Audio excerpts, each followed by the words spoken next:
Venez vous relooker chez Luminel. Salon de beauté Luminel vous présente le journal. Luminel, osez être la plus belle.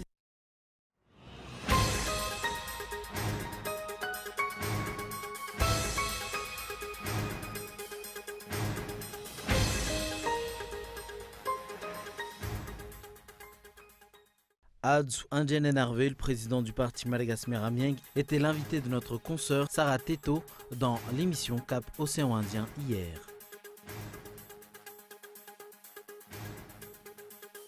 Le code électoral à Madagascar n'est pas conforme à la Constitution, une des raisons de la mise en place de la commission consultative de réflexion et de proposition sur l'amélioration du cadre juridique du processus électoral malgache. Édouard Philippe, nouveau Premier ministre français, annonce officielle de l'Elysée, peu connu du grand public, il dirige la mairie du Havre depuis 2010, il est issu des Républicains.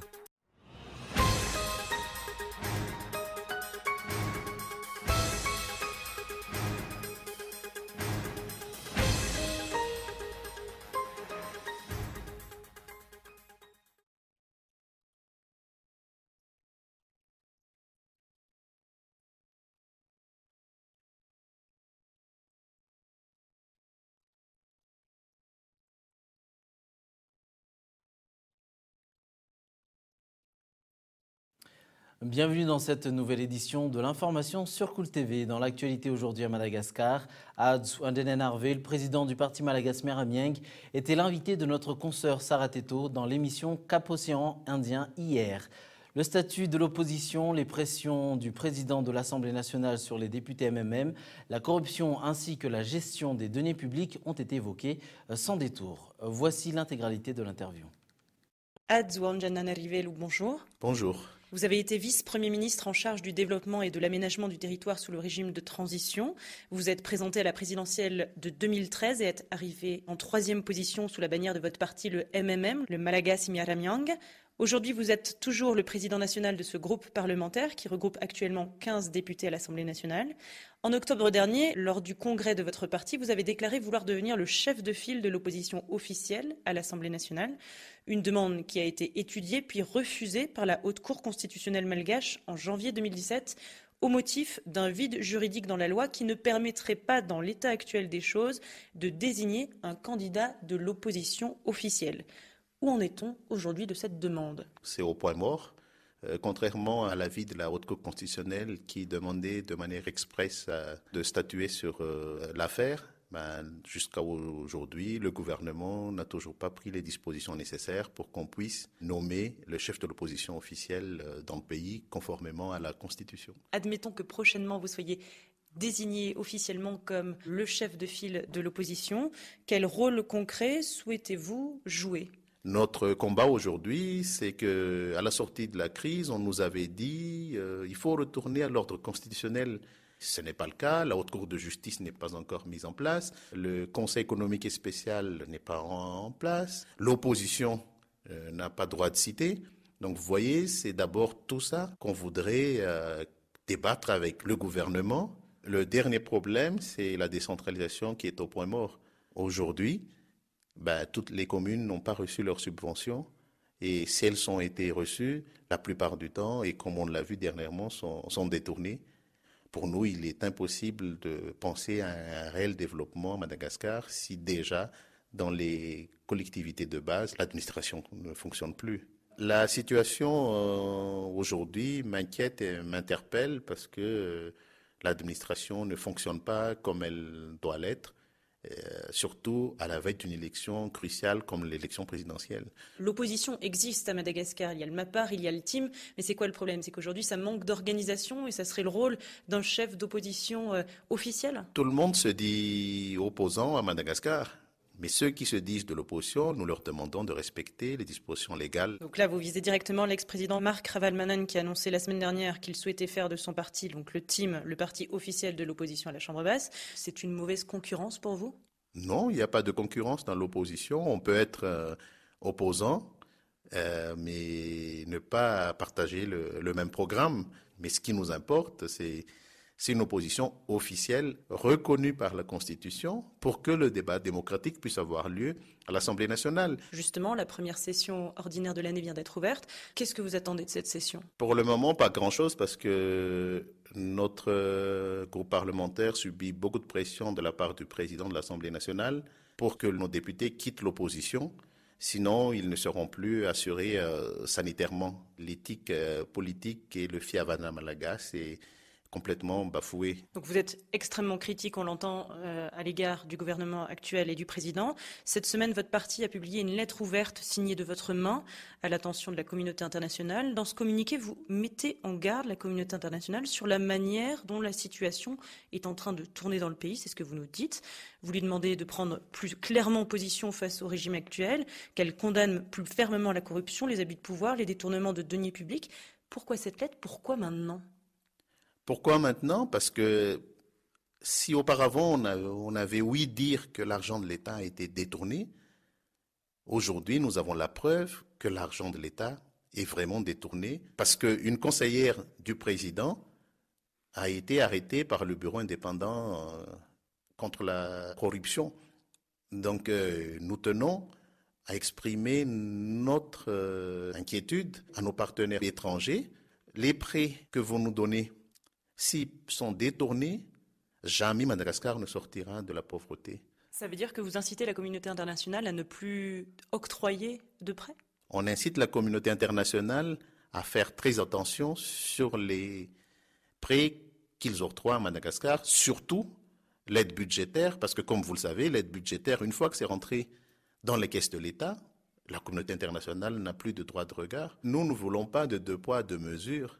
En 2008, quand la communauté internationale avait vu que l'argent public servait à acheter un avion présidentiel plus d'autres dépenses extra-budgétaires pour les sociétés de l'ancien président, ils ont suspendu leurs aides, le FMI, l'Union européenne, jusqu'à ce que le président puisse apporter des preuves nécessaires. Aujourd'hui, c'est pire. C'est tout le gouvernement et pour l'entourage du président qui se font virer l'argent public sur leur compte personnel. Et pourquoi la communauté internationale n'agirait pas de la même manière aujourd'hui pour arrêter tout ça? C'est notre devoir en tant qu'opposants, en tant que responsables politiques, de dire stop à ceux qui nous prêtent de l'argent, parce que c'est nous qui allons rembourser, ce ne sont pas ceux qui ont volé. Vous dites qu'on a les preuves, mais pour l'instant, la justice n'a pas encore condamné la personne en question. Tout le monde a vu que de l'argent public a été transféré sur des comptes particuliers, mais à ce jour, aucune condamnation de la part de la justice, ce qui prouve qu'à Madagascar, on n'est toujours pas dans un état de droit comme il se doit. Dans votre lettre ouverte, il est écrit « Les récents scandales d'État ont clairement démontré que la dérive de la gouvernance Radzonamampian n'inspire plus pour le peuple malagasy que dégoût et mépris, un ressentiment qui se traduit quasiment chaque jour par des actes de défiance vis-à-vis des autorités. Le point de non-retour est à craindre très prochainement. » Qu'est-ce que vous entendez par un point de non-retour? À un moment ou un autre, la population va réagir et violemment. Et à ce moment-là, vu l'inefficacité des forces de l'ordre, vu le délabrement de l'administration, le risque est à craindre. Ce n'est pas comme ça qu'on construit l'avenir. Vos détracteurs pourraient vous reprocher de mettre de l'huile sur le feu, là? Je ne mets pas de l'huile sur le feu, loin de là. Vous avez des vindictes populaires dans tout Madagascar. Les gens se font justice eux-mêmes, donc le feu est déjà dans la maison. Et c'est pour ça que nous alertons tout le monde pour que ce feu ne s'étende pas jusqu'au toit.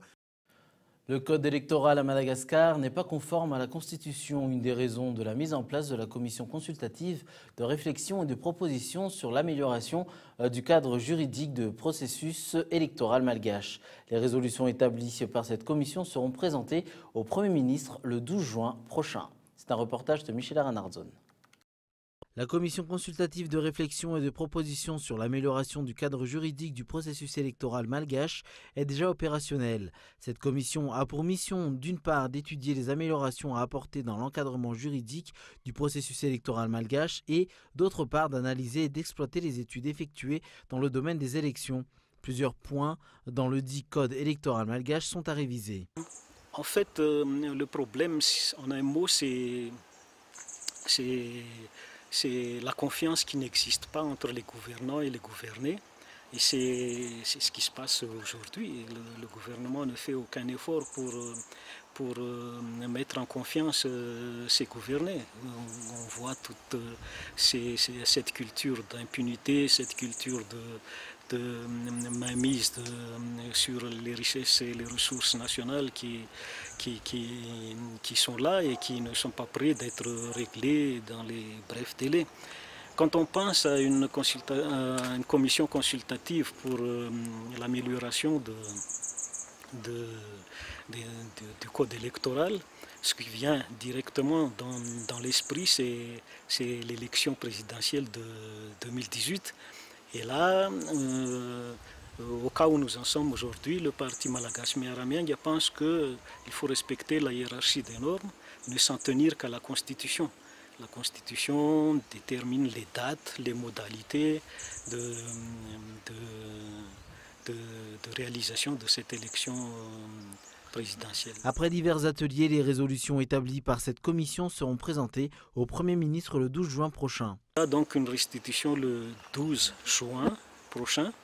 Au cours de cette restitution, un document écrit effectué par cette commission consultative sera remis au Premier ministre afin qu'il puisse donner le document comme document de base pour la rédaction de l'amélioration du code électoral. Le manque de confiance entre les élus et les électeurs demeure un grand blocage sur la transparence des élections dans le pays. L'on attend alors la prise en compte par les responsables étatiques des résolutions qui leur seront présentées par la commission consultative.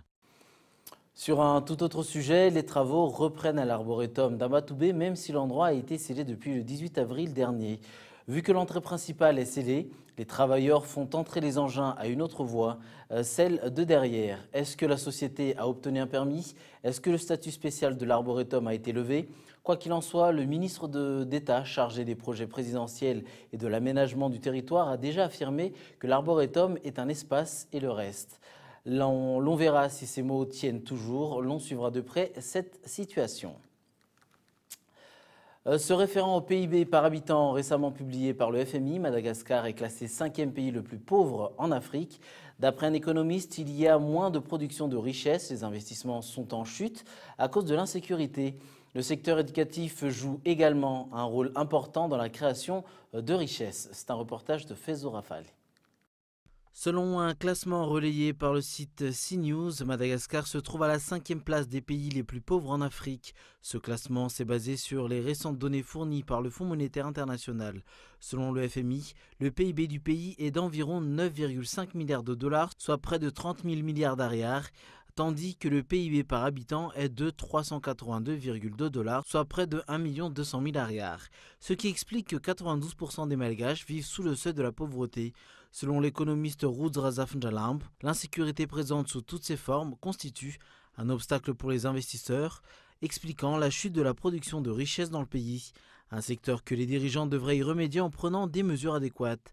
L'éducation joue également un rôle primordial afin que les générations futures puissent créer des richesses.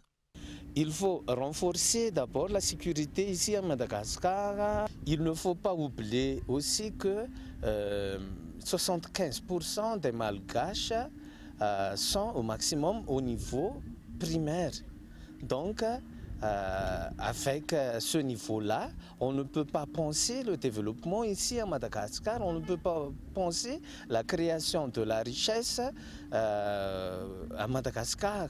Donc, il faut bien considérer le problème de l'éducation aussi à Madagascar pour qu'on puisse créer de richesses. Sur le classement de ces pays les plus pauvres d'Afrique, le Soudan du Sud occupe le podium avec 254,901 dollars de PIB par habitant. Vient après le Malawi, suivi par le Burundi. La République centrafrique arrive en 4e place avant Madagascar. La filière vanille est perturbée par les vols de vanille verte suivis actuellement des intimidations venant des autorités sur les producteurs et opérateurs dans les régions. Le passage du cyclone a également causé des dégâts à cette filière au mois de mars dernier. C'est un reportage de Narind Arandianmanan.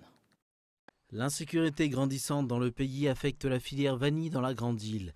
À Bealanan, région Sofia, les responsables étatiques semblent être intouchables face aux recrudescences des vols de vanille sur pied. Les enquêtes ont commencé et le président de la plateforme nationale de la vanille est mis en examen dans cette histoire de vol de vanille verte, selon les propos du député élu Abbé Alanan. Le chef de la plateforme de la vanille, maire élu dans la commune rurale Ankaz-Toukan, effectue une descente sur terrain dans chaque commune. Il prend ainsi sa part à toutes les personnes inculpées dans les vols de vanille. La campagne de vanille démarre mal cette année avec le passage du cyclone Enao au mois de mars dernier. Le prix de la vanille a connu une forte augmentation depuis 3 ans. Actuellement, le prix du kilo atteint 1 200 000 arrières dans la région Sava, selon les dires du député élu à Saint-Bave. Aucune solution n'est encore apportée au niveau de l'État par rapport à l'insécurité ou encore aux actes d'intimidation face à la filière vanille depuis des années. Dans l'actualité internationale, en France, de la mairie du Havre à Matignon, Édouard Philippe a donc été nommé Premier ministre. Le secrétaire général de l'Élysée l'a annoncé il y a quelques heures sur le perron. À 46 ans, ce proche d'Alain Juppé est un avocat de formation issu des Républicains. Il devra mener la politique d'Emmanuel Macron. Son portrait avec France 24. Peut-être choisira-t-il la transgression. C'est en effet ce qu'a choisi Emmanuel Macron en nommant Édouard Philippe, Premier ministre. Député maire du Havre, cet homme de 46 ans étant proche d'Alain Juppé, il a participé à la fondation de l'UMP en 2002 et fut récemment son porte-parole lors de la campagne des primaires de la droite et du centre. Diplômé de Sciences Po et de l'ENA, ce fils de professeur fut d'abord attiré par les idées de gauche. J'ai commencé à vouloir m'intéresser, mais m'engager dans les affaires publiques, assez naturellement, parce que j'étais un produit de mon milieu et de mon époque. Je me suis plutôt tourné vers des gens qui incarnaient des idées auxquelles je croyais, notamment Michel Rocard. Ce qui est vrai, membre du Parti socialiste pendant 2 ans, il glisse vers le centre droit, puis rejoint l'équipe municipale d'Antoine Ruffnac, maire du Havre, auquel il succédera en 2010. Au sein des Républicains, début mars, comme beaucoup d'autres, il prend ses distances avec François Fillon à la suite de l'affaire des emplois fictifs présumés. À l'issue du premier tour, le Normand affiche un soutien marqué à Emmanuel Macron. Avec Édouard Philippe à Matignon, le virage à droite est désormais amorcé. Plusieurs personnalités au sein des Républicains pourraient être tentées de rejoindre son gouvernement. Toujours en France, la prochaine étape pour Emmanuel Macron, cette fois, c'est son premier déplacement à l'étranger. Il a choisi Berlin et Angela Merkel. Le couple franco-allemand va devoir trouver ses marques et travailler de concert pour relancer l'Union européenne. Et sur ce point, le président a plusieurs idées en tête. France 24. Outre-Rhin, il suscite l'espoir, mais aussi quelques interrogations. Ce week-end, l'hebdomadaire allemand Der Spiegel titrait « Emmanuel Macron, un ami cher ». Cher au sens financier, car le sous-titre précise « Il sauve l'Europe, mais c'est l'Allemagne qui doit payer ». Les projets de refondation de l'Europe portés par le nouveau président français inquiètent en Allemagne, notamment dans les milieux conservateurs qui y voient une menace pour la rigueur budgétaire de l'Europe. Une Europe qui a toujours été au cœur de la campagne d'Emmanuel Macron et dont il a encore parlé hier lors de son investiture. Nous aurons besoin d'une Europe plus efficace, plus démocratique, plus politique, car elle est l'instrument de notre puissance et de notre souveraineté. J'y œuvrerai. Emmanuel Macron veut par exemple mettre en place un budget de la zone euro. Celui-ci financerait des investissements d'avenir et servirait en cas de crise économique. Le nouveau président français souhaite aussi un parlement de la zone euro ou encore un ministre des Finances. Angela Merkel accueille, elle, Emmanuel Macron à bras ouverts, mais sa marge de manœuvre est limitée car la chancelière allemande est en campagne et brigue un 4e mandat aux élections fédérales du 24 septembre. Elle ne fera donc rien qui pourrait froisser son électorat conservateur. Emmanuel Macron a en tout cas déjà envoyé un signal fort à Angela Merkel en nommant l'actuel ambassadeur de France en Allemagne comme conseiller diplomatique. Avant de refermer ce journal, voici un rappel des principaux titres. Adjou Andenenarvé, le président du parti Malagasy Meramieng, était l'invité de notre consoeur Sarah Teto dans l'émission Cap Océan Indien hier. Le code électoral à Madagascar n'est pas conforme à la Constitution, une des raisons de la mise en place de la commission consultative de réflexion et de proposition sur l'amélioration du cadre juridique du processus électoral malgache. Et enfin, Édouard Philippe, nouveau Premier ministre français, annonce officielle de l'Élysée. Peu connu du grand public, il dirige la mairie du Havre depuis 2010. Il est issu des Républicains. Voilà qui referme ce journal. Rendez-vous demain à 20h45 sur Cool TV pour une nouvelle édition. Bonne soirée et au revoir.